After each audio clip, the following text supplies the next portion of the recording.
So I heard him plop down on the couch, which is not a normal thing for him to do. So I got up and went to check on him, and I noticed he seemed out of it, unresponsive.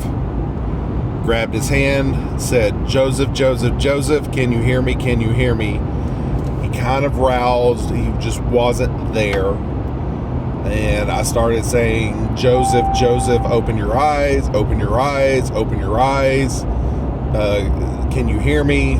And he eventually looked at me with eyes wide open. So he was hearing me and understanding and trying to respond, but he just couldn't verbalize.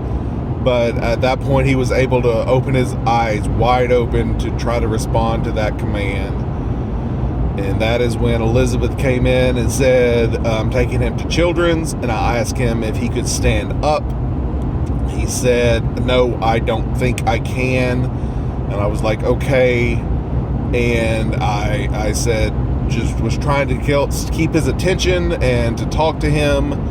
And at that point, he kind of went, his eyes closed. He kind of went relaxed.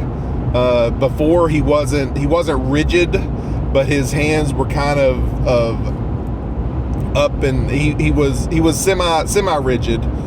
But at that point, he relaxed to the point that he kind of slumped down in the chair a little more. And I kept talking to him, "Joseph, Joseph, can you hear me? Can open your eyes? Can you hear me?" And he, at that point, started opening his eyes back up, and knew that something was wrong.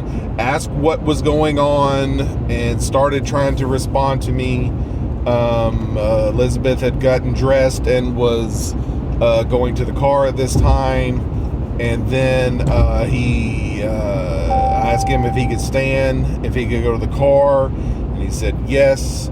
And he stood up and he was able to walk out to the car.